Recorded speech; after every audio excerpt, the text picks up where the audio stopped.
ایک یہ کہتے ہیں کہ اب میں ذرا پہلے سمجھا دوں، یہ جو ہوتے ہیں یہ طالب علم ہوں گے، کوئی انہوں نے کویسچن کیا ہوگا، مسئلہ پڑھا ہوتا ہے، اس لیے عام لوگوں کو سمجھ میں نہیں آتا۔ مسئلہ یہ کہ نابالغ لڑکا لڑکی ہیں، ان کا نکاح ان کے قریبی رشتہ داروں نے کر دیا جو ولی کہلاتے ہیں تو ہو جاتا ہے۔ اب اگر والد یا دادا نے کیا ہو تو یہ اتنا مضبوط نکاح ہوتا ہے کہ بالغ ہو جانے کے بعد ان بچوں کو ختم کرنے کا اختیار نہیں ہوتا۔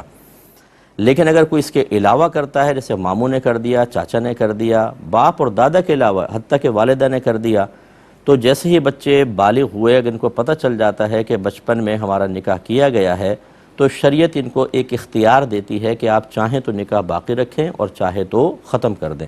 اس کو کہتے ہیں خیار بلوغ۔ تو جیسے بالغ ہوئے، اطلاع مل گئی، انہوں نے اگر نکاح رد کر دیا، نکاح ختم ہو جائے گا۔ اس کے لیے طلاق وغیرہ کی ضرورت نہیں ہوتی، وہ نکاح کو فسخ کرنا ہوتا ہے، نکاح فسخ ہو جائے گا، یہ ختم ہو گیا۔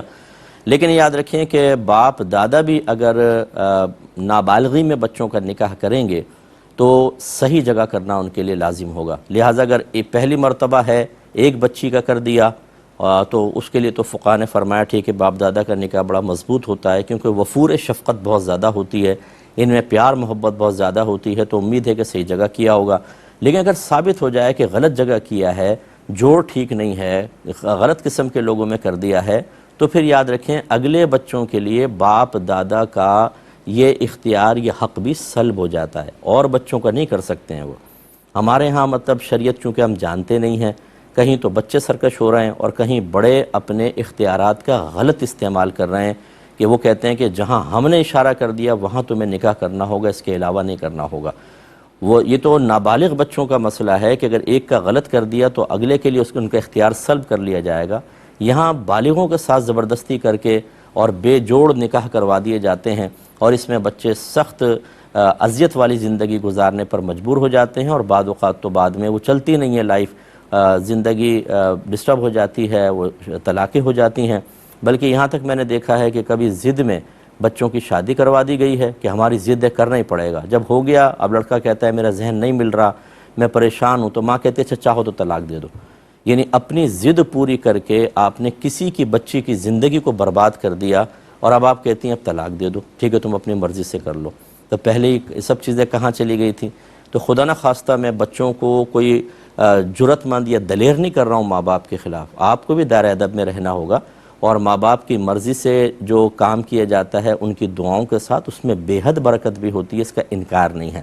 کتنے ہی میرے پاس تو کیسز آتے ہیں جو لو میریجز کر چکے ہیں، سر پکڑ کے بیٹھے ہوئے ہیں۔ پہلے تو ایسا لگتا تھا کہ یہ حور نہیں ملی تو پوری دنیا تباہ ہو جائے گی، میں اب خودکشی کر لوں گا، اور وہ حور مل گئی تو اس کے بڑھ کے لنگور کوئی نہ رہا، اور اتنا یعنی وہ فیڈ اپ ہو جاتے ہیں ایک دوسرے کے ساتھ کہ شکل دیکھنا پسند نہیں کرتے ہیں، بے برکتی پیدا ہوتی ہے۔ ہر ایک لو میرج میں ایسی نہیں ہے لیکن ہوتی ہے۔ تو میں خدا نخواستہ اولاد کو باغی نہیں کر رہا ہوں، لیکن ماں باپ کو بھی سمجھنا چاہیے کہ جب ایک حق شریعت نے آپ کو ماں باپ ہونے کی حیثیت سے دیا تو اس شریعت کو آپ کو ہر جگہ آپ کو بھی تو فالو کرنا چاہیے، جس نے آپ کو اتنی عزت دی ہے، احترام دیا ہے، بچوں کو آپ کے تابع کر دیا ہے۔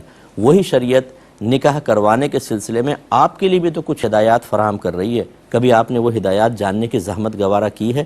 کبھی آپ نے دیکھا ہے کہ اس سلسلے میں بچوں کے ذاتی رائے کا کیا احترام شریعت نے روا رکھا ہے؟ نہیں، ان کی کوئی رائے نہیں ہے، ہماری رائے ہوگی۔ خدا را ان علوم کو سیکھیں ورنہ آخرت میں تباہی ہو سکتی ہے۔